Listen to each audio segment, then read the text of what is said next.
Y'all ever wonder if you've got what it takes to be a real Texan? Not just the boots, not just the hat, but to step out in the blazing sun and swing a lasso the way our ranch legends have for generations?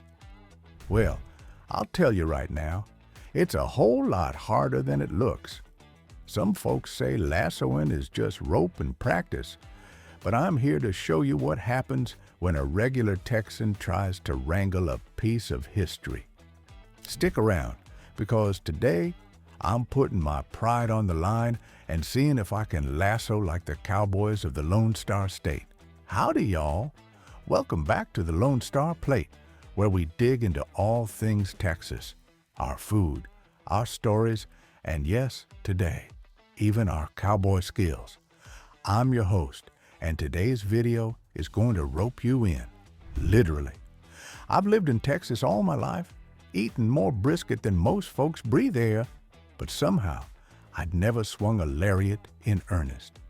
So I set out to fix that, and what I learned will surprise you. If you've ever been curious about cowboy culture or wondered what it really takes to throw a loop like you mean it, you'll want to watch every second, 'cause it turns out lassoing ain't just for show and movies. It's a deep part of our Texas heritage. And y'all, it's a challenge. Now, let me start by saying the lasso, or properly, the lariat, is older than Texas itself. It came up with the Spanish vaqueros, the original cowboys of the American West. Those fellas brought it over in the 1700s, and before long, Texans were making the art their own, turning it into a symbol of independence, grit, and a way of life. But here's something a lot of people don't know. Lassoing wasn't just fancy rodeo tricks. Back before there were trucks, you needed to move cattle across open country. Horses were essential, and a good lariat, even more so. Cowboys used these ropes to catch wild steer, pull them out of the brush, or separate the herd. Precision meant the difference between supper and starvation, or keeping your job.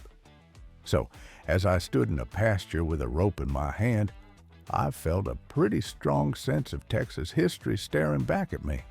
First lesson: the rope itself isn't your average Home Depot special.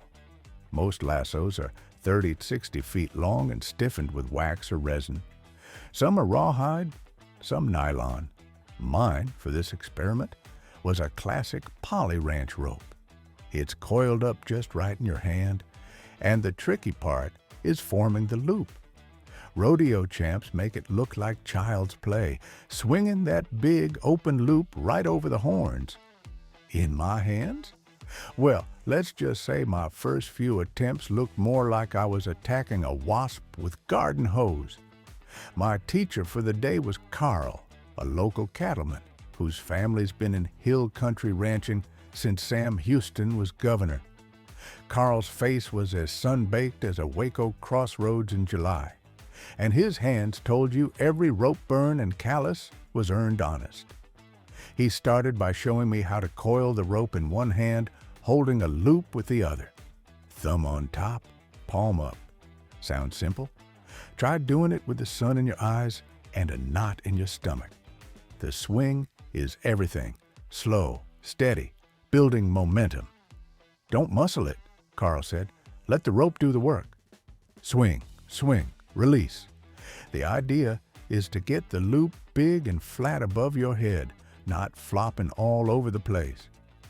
The first time I tried to throw, I missed the makeshift steer by about 6 feet and nearly lassoed my own boots.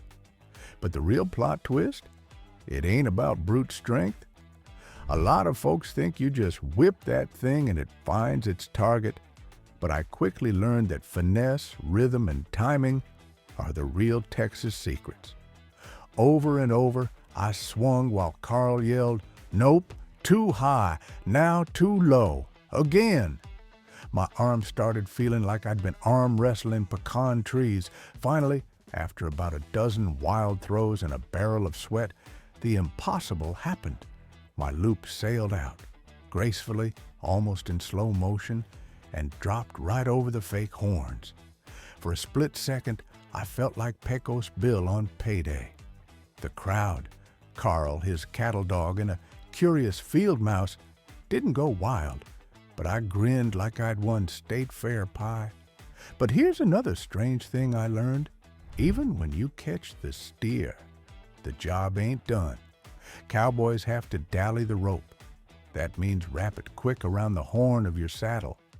Too slow, and you'll get yanked clean off your horse or lose your cow. Too fast, and you could burn the rope in two, or worse, your own skin. Carl told me stories of rookie cowboys getting dally burns so bad they couldn't play guitar for a month. That's a fate worse than any cattle stampede for a Texan. All this left me with a newfound respect for every cowboy I've ever seen. Those hands aren't just flipping ropes. They're carrying generations of skill, grit, and problem solving. It's artistry on the range, and it's still part of everyday ranch life here in Texas. So when you see those rodeo stars making 20-second catches and think, I could do that, well, partner, you might want to reconsider. Behind each smooth toss is a world of tradition and a lot of trial and error, mostly error, if you're anything like me.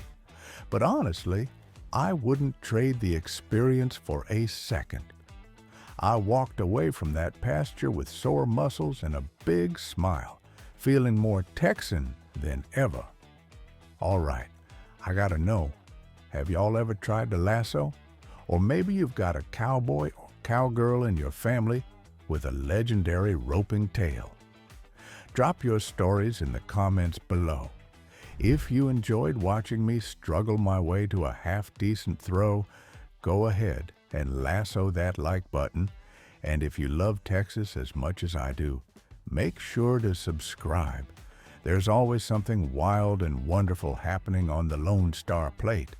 Until next time, keep your boots dusty, your table full, and your heart pure Texas. This is the Lone Star Plate, signing off. Happy trails, y'all.